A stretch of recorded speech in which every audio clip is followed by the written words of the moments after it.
On the day Caden Smith turned 18, police obtained a search warrant for a house he was hanging out at. According to new court documents, police found guns, drugs, and ammunition.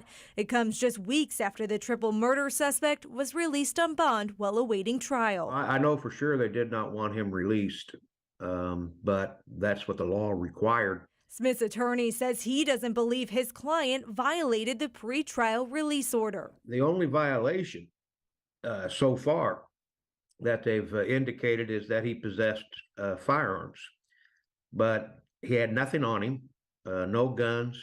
There were no guns out in plain view. In the arresting documents, a detective wrote that Smith was ordered to, quote, have no firearms, deadly weapons, or ammunition in his possession. But during a search warrant last week, police claim they found multiple guns, one which was reported stolen. Detectives also claim they found Smith's Snapchat account. After obtaining a search warrant, detectives say they found several photos and messages involving guns and drugs, including these photos from a Snapchat video police say was taken just a day after Smith was released. Detectives also obtained this photo from early November of what police say appears to be Smith holding a handgun and a GPS monitor around his ankle. There needs to be some sort of accountability here. And Gladys Larson is the mother of Michael James Jr., who Smith allegedly killed. I want the court system to see that this is a dangerous individual and he belongs in jail. As she prepares for another holiday without her son, she's hoping this time Smith will remain in jail, saying her son Michael deserves justice. Caden Smith is a young man that should remain in jail. Smith is scheduled to be in court tomorrow for his first hearing on these new charges at 1:30. Currently, he is being held with no bond for at least 15 days. In Indianapolis, Lauren Kostick, 13 News. Welcome to Urban Crime Chronicles, where we bring you nothing but the truth. 3 bodies would be laying alone in Indiana, but how did they die and why? Michael James was 22 years old.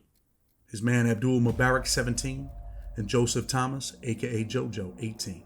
All would take their last breath, victims of a 9mm, at least 50 shots. Caught up in the street life, some would say, Michael James thought he was going to come up on some switches when he came across 16-year-old Caden. Little did he know, Caden was on some other shit. On Thursday, October 14, 2021, Michael James was at his house with Abdul Mubarak.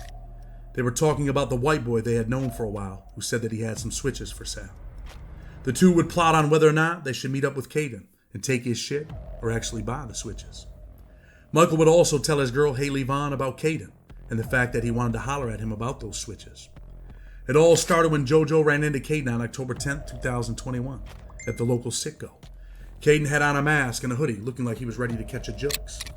The two would exchange numbers and agree to do some business. The white boy was living that life and certainly had murderous intentions. Michael James, Abdullah, and JoJo would meet up with Caden in a grassy field off Interstate 465 near 440 South Meridian Street. So Caden allegedly could show them switches and how they worked, according to prosecutors. But is that what really happened? Or were they there to take what Caden was selling? Haley Vaughn, who was the girlfriend of Michael James, would tell detectives that the last time she spoke to him was on Monday, October 11, 2021. At about 7 p.m. He was with Mubarak at his house. Haley would also say that Michael had told her previously he was going to meet up with a person named Caden so he could get some switches for a gun from him. She would also say that Michael and Abdullah had semi-auto guns on them that they wanted to be automatics. Once in the field, nobody really knew what was about to happen. The demonstration was about to go down, and that it did.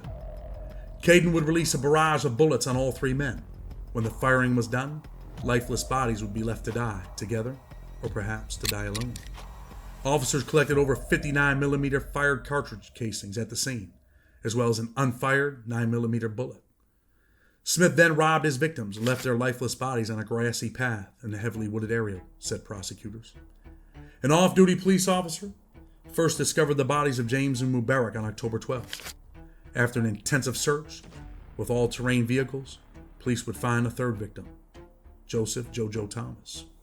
Because the killings took place on 2 different nights, the triple murder fueled suspicions of a serial killer in the Indiana city. But the police quickly debunked that theory when text messages led them to the perpetrator. Cops would interview girlfriends, family members, and friends. Before long, they were on to 16-year-old Caden Smith. Family would give his name, said that they seen and knew Michael James was supposed to meet with him about those switches. They arrested 16-year-old Caden Smith and executed a search warrant on the home he reportedly shared with his grandmother, where they would find the murder weapon, along with a bulletproof vest, bags of drugs, and several cell phones with internet searches that included, does freezing a gun remove DNA, and how many deaths is considered a mass murder. But would he stay in jail long? Caden thought he could smell his freedom when he won a suppression motion to get rid of the murder weapon that was found in his house. It's perplexing when you think there was some type of closure in the evidence. There was enough evidence of a judge to sign off on a warrant. Then, when that warrant is executed, you find the murder weapon, another gun, drugs. There's just so much evidence. James's aspirated father, Michael James Sr., would tell the news. Just before the trial was set to begin, Smith was released to his home with a GPS ankle bracelet with instructions not to leave the state.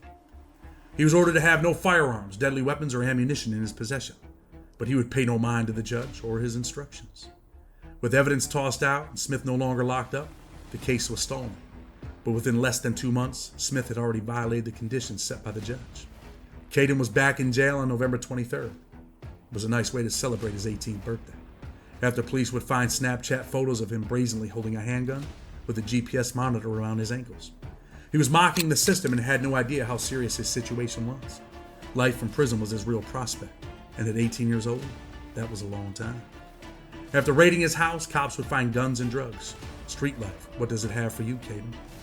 His trial would start in August, and before long, the boy who was no longer 16 would learn his fate at 19.